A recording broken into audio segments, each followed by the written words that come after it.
नमस्कार, देवभूमि समाचारों में आप सभी का स्वागत है। मैं हूं आपके साथ रक्षिंदा खान। आगे आप मेरे साथ देखेंगे उत्तराखंड की तमाम छोटी बड़ी खबरें विस्तार से, लेकिन एक नजर हेडलाइंस पर। धामी सरकार के गठन के बाद मंत्री विभागों के बंटवारे का कर रहे इंतजार। सत्र से पहले विभागों के बंट जाने की उम्मीद।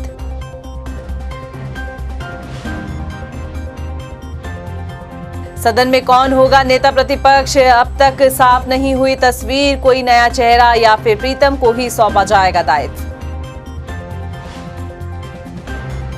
उत्तराखंड बोर्ड की 10वीं और 12वीं की परीक्षाएं शुरू। कोरोना काल में 2 साल ऑनलाइन पढ़ाई के बाद ऑफलाइन मोड पर हो रही एग्जाम। कोरोना नियमों का कड़ाई से होगा पालन। सतपुली में राजकीय संयुक्त चिकित्सालय में बिजली गुल। 8 महीने से बिजली का भुगतान न होने पर काटा कनेक्शन। स्वास्थ्य सुविधा चरमराई। और देहरादून में युवती ने प्रेमी के साथ मिलकर पुराने प्रेमी को उतारा मौत के घाट। हत्या के बाद जंगल में दफनाया शव। सलाखों के पीछे हत्यारोपी। हेडलाइंस के बाद बुलेटिन में खबरें विस्तार से। बात सबसे पहले करेंगे उत्तराखंड बोर्ड एग्जाम की। उत्तराखंड बोर्ड एग्जाम की 10वीं और 12वीं की परीक्षाएं आज से शुरू हो गई है। परीक्षा के लिए प्रदेश भर में बनाए गए 1333 परीक्षा केंद्रों पर 2,42,000 से ज्यादा बच्चे एग्जाम देंगे। परीक्षा के लिए इस बार 21 नए परीक्षा केंद्र बनाए गए हैं। 28 मार्च से शुरू होकर परीक्षाएं 19 अप्रैल तक जारी रहेगी। लगातार 2 साल कोरोना काल में ऑनलाइन पढ़ाई के बाद आज से बोर्ड के एग्जाम ऑफलाइन मोड पर हो रहे हैं। परीक्षा केंद्रों पर छात्र छात्राओं को कोरोना गाइडलाइंस का पालन करने के लिए भी कहा गया है।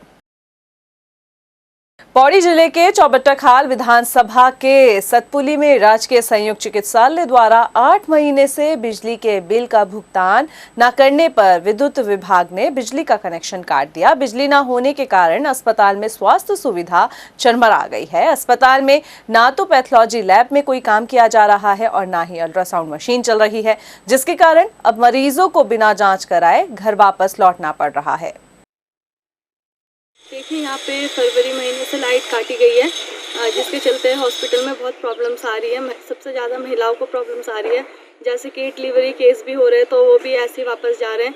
तो हम चाहते हैं कि यहाँ जल्द से जल्द लाइट लग जाए और इस चक्कर में, ताकि मतलब हम लोग को आगे प्रॉब्लम ना हो। मेरे संज्ञान में ये अभी ही बात आई है कि वहाँ पे जो है बिजली का कनेक्शन कट दिया गया है, तो बड़ी दुख की बात है ये। लेकिन अब मेरे संज्ञान में आया तो मैं ज़रूर इसमें जो है आगे क्या हो सकता है इसकी देखती हूँ। देहरादून में किशोरी ने अपने नए प्रेमी के साथ मिलकर पुराने प्रेमी को रास्ते से हटाने के लिए उसे मौत के घाट उतार दिया और उसका शव रायपुर क्षेत्र के जंगल में दफना दिया। मामले की जांच के बाद पुलिस ने दोनों आरोपियों को गिरफ्तार कर लिया है। बता दें, युवक 16 मार्च से लापता था। किशोरी की भी 20 मार्च को डालनवाला में गुमशुदगी की रिपोर्ट दर्ज कराई थी।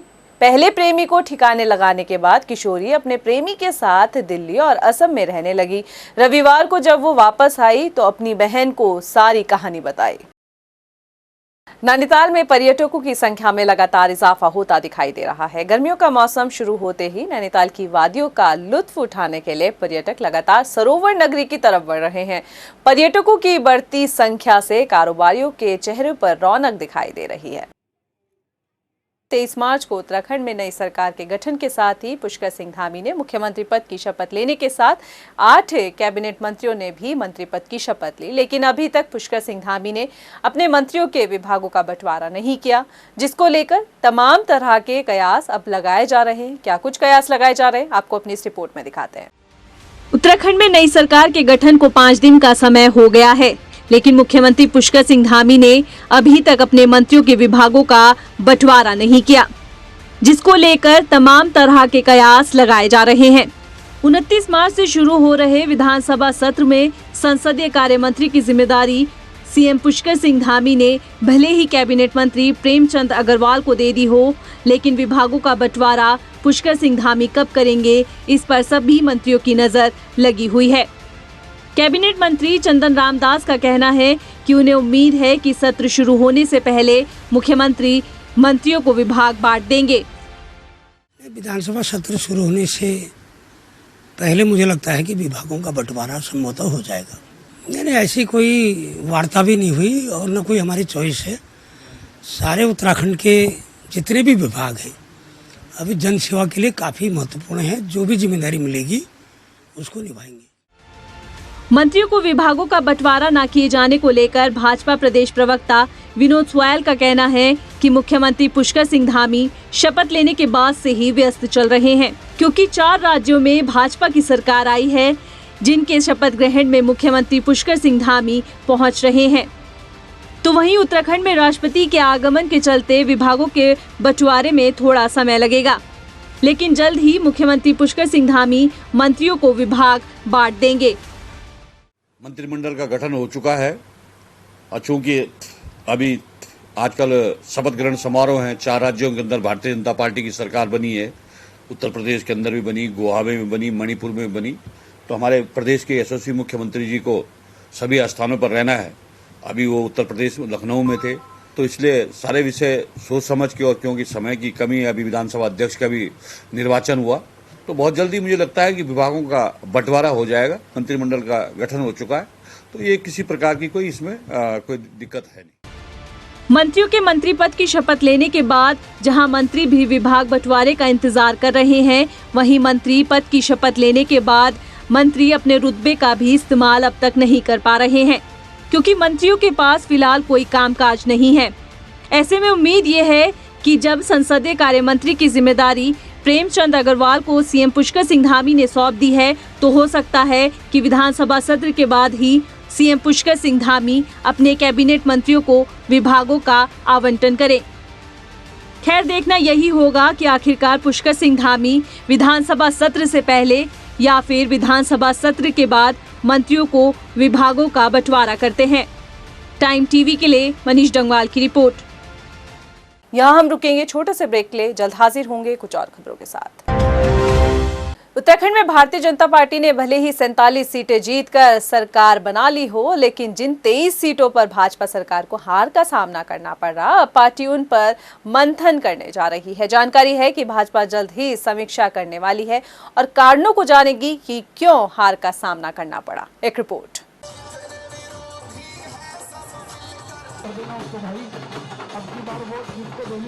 उत्तराखंड विधानसभा चुनाव में बीजेपी को मिले प्रचंड बहुमत के बावजूद भी जिन 23 सीटों पर भाजपा को हार का सामना करना पड़ा है, अब उन कारणों को जानने के लिए पार्टी मंथन करने जा रही है। हारी हुई विधानसभा सीटों पर समीक्षा करने के लिए भाजपा ने नेताओं को जिम्मेदारी भी सौंप दी है। भाजपा 29 मार्च से 23 सीटों पर हार की समीक्षा करेगी। बीजेपी के प्रदेश मीडिया प्रभारी मनवीर चौहान ने बताया कि बीजेपी को प्रदेश की जनता ने अपार जन समर्थन दिया है, जिसका हम स्वागत करते हैं।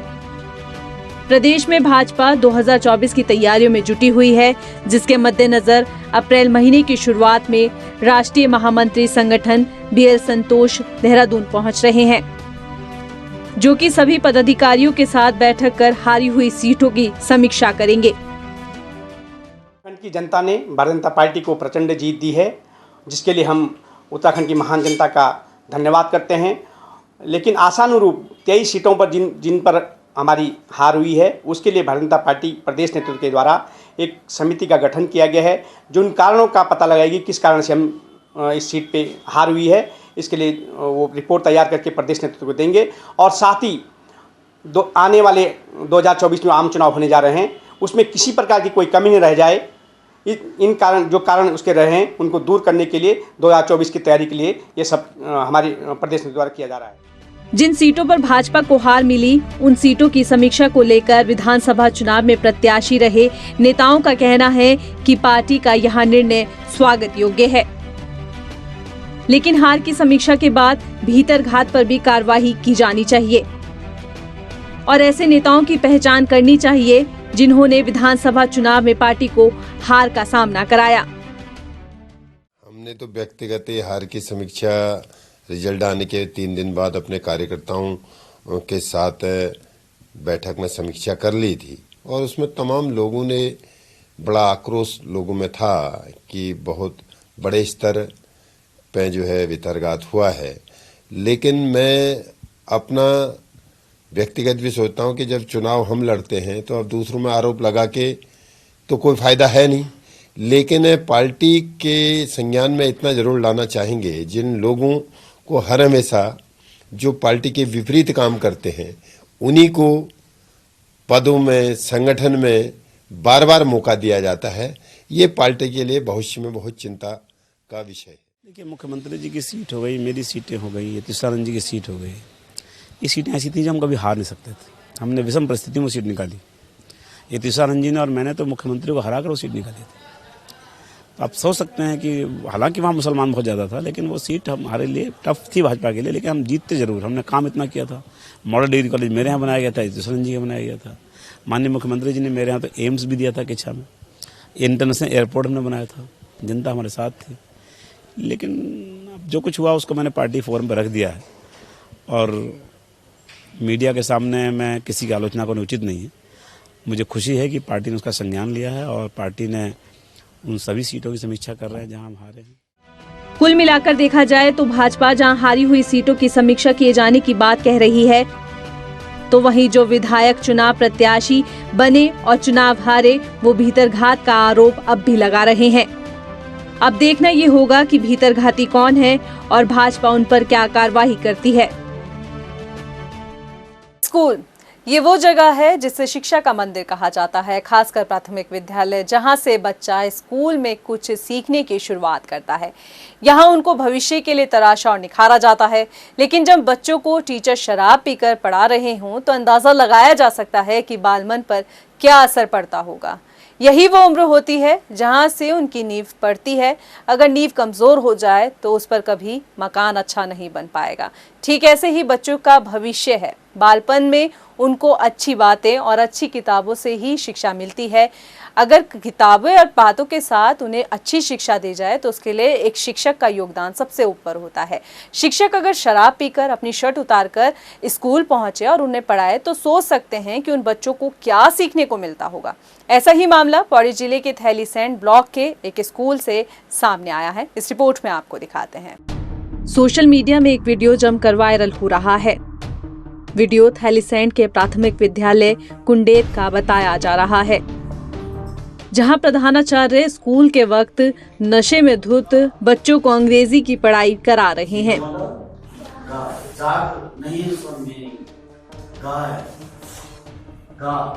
और ये क्या है?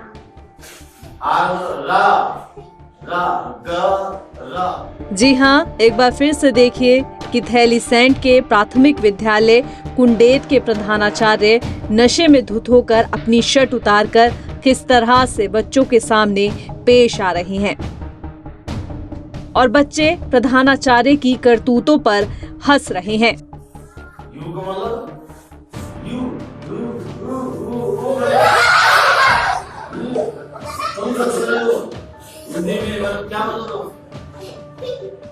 हिंदी में क्या मतलब है?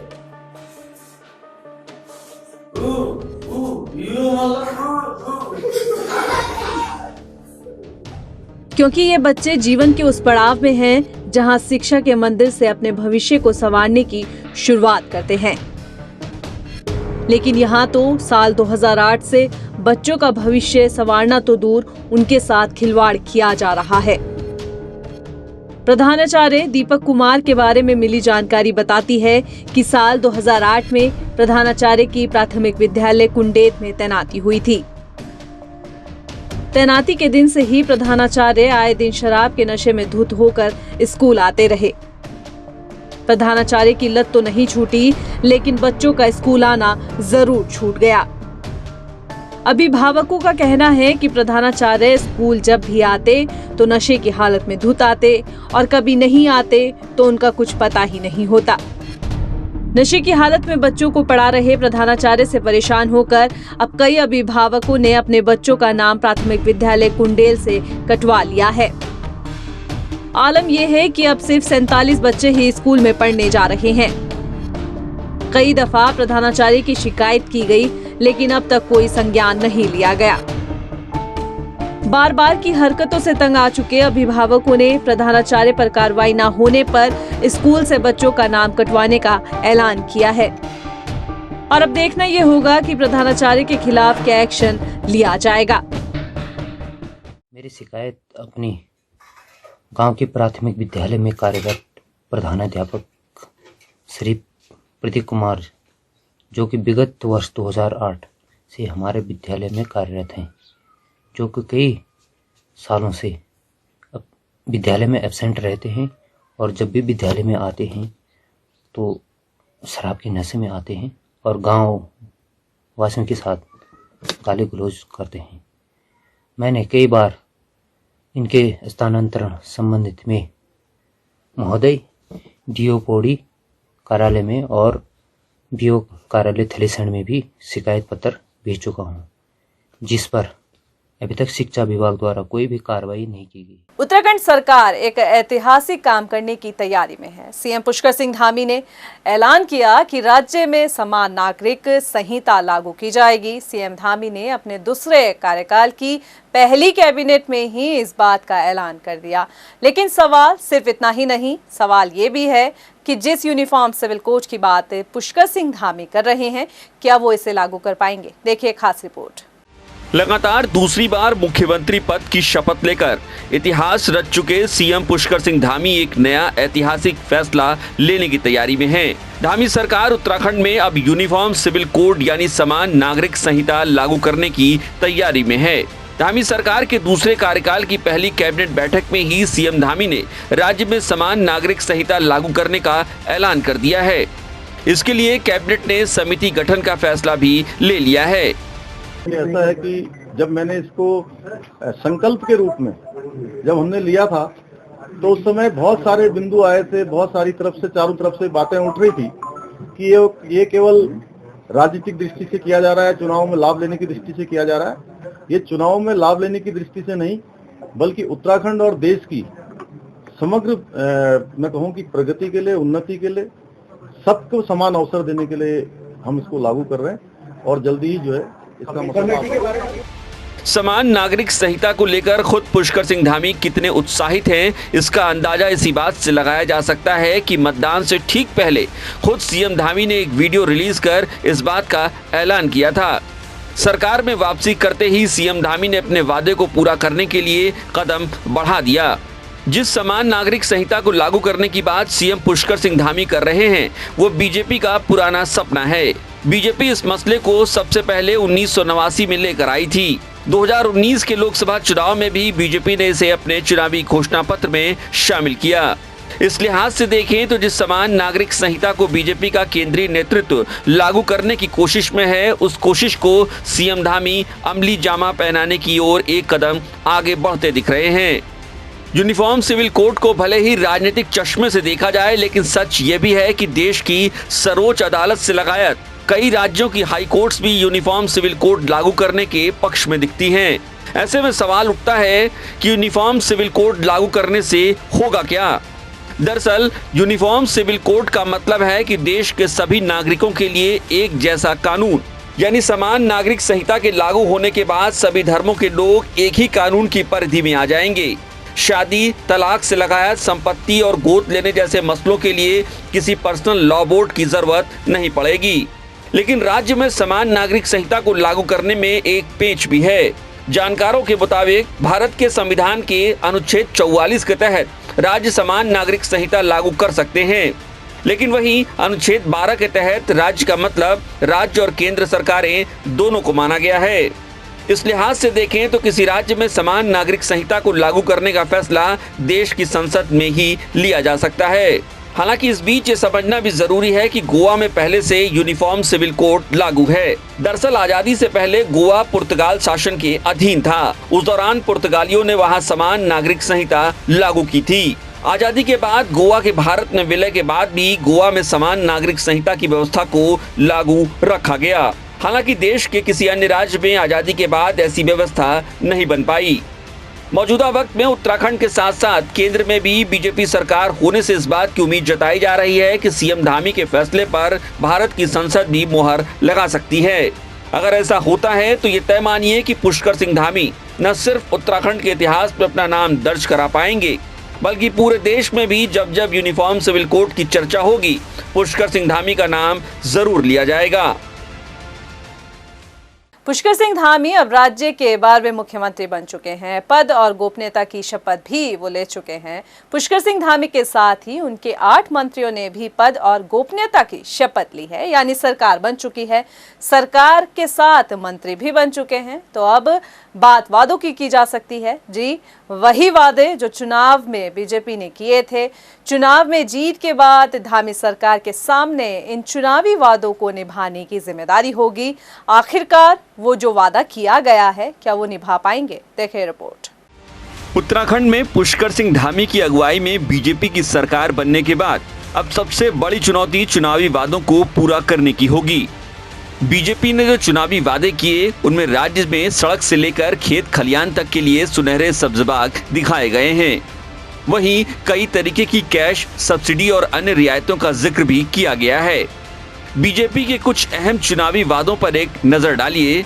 राज्य के किसानों को पीएम किसान निधि की ही तरह हर साल 2000 रुपए की सीएम किसान निधि देने का वादा। राज्य के गरीब परिवारों को साल में 3 LPG सिलेंडर मुफ्त देने का वादा। निर्धन परिवारों की महिला मुखिया को आर्थिक मदद देने का वादा। पर्वतीय इलाकों में हर गर्भवती महिला को 40,000 रुपए का मातृत्व अनुदान देने का वादा। विधवा पेंशन को 1000 से बढ़ाकर 2000 रुपए करने का वादा। वृद्धावस्था पेंशन को 1200 से बढ़ाकर 3600 रुपए करने का वादा। तीर्थ यात्रा के लिए 10,000 रुपए की सब्सिडी देने का वादा। राज्य के लोक संगीत वादकों को 3000 रुपए की मासिक सहायता का वादा। राज्य के वाद्य यंत्रों को बजाने वाले बुजुर्ग वादकों को 5100 रुपए की पेंशन का वादा पूरा करना है। इसके साथ ही बीजेपी ने तमाम अनुदानों और राज्य सरकार से मिलने वाली सब्सिडी में इजाफे का ऐलान भी अपने चुनावी घोषणा पत्र में किया है। इसके साथ ही राज्य में सड़क, अस्पताल, स्कूल, एयरपोर्ट जैसी सेवाओं के विस्तार और उनके इंफ्रास्ट्रक्चर को विकसित करने का वादा भी चुनावी घोषणा पत्र में किया गया है। लेकिन सवाल ये भी है कि राज्य की डगमगाती वित्तीय व्यवस्था के बीच इन चुनावी वादों को पूरा करना क्या संभव हो पाएगा, क्योंकि राज्य पर कर्ज का बोझ लगातार बढ़ता जा रहा है। राजकोषीय घाटा सकल घरेलू उत्पाद के मुकाबले 31% तक पहुंच चुका है। बजट का 32% से अधिक हिस्सा वेतन और भत्तों में खर्च करने के बाद राज्य सरकार के पास इन वादों को पूरा करने का पैसा कहां से आएगा? क्या सरकार अपने ही वादों को पूरा करने के लिए फिर एक बार कर्ज लेने का रास्ता निकालेगी या फिर कोई और तरकीब निकाली जाएगी? फिलहाल धामी सरकार के सामने अपने ही वादों को पूरा करने की चुनौती है। राज्य के वित्तीय हालातों को देखें तो ये चुनौती और बड़ी लगती है, लेकिन जनता के लिए ये चुनौतियां दीगर हैं। वो तो यही कहेगी जो वादा किया वो निभाना पड़ेगा। फिलहाल इस बुलेटिन में इतना ही। मुझे दे इजाजत, लेकिन चलते चलते एक नजर हेडलाइंस पर। नमस्कार। धामी सरकार के गठन के बाद मंत्री विभागों के बंटवारे का कर रहे इंतजार। सत्र से पहले विभागों के बंट जाने की उम्मीद।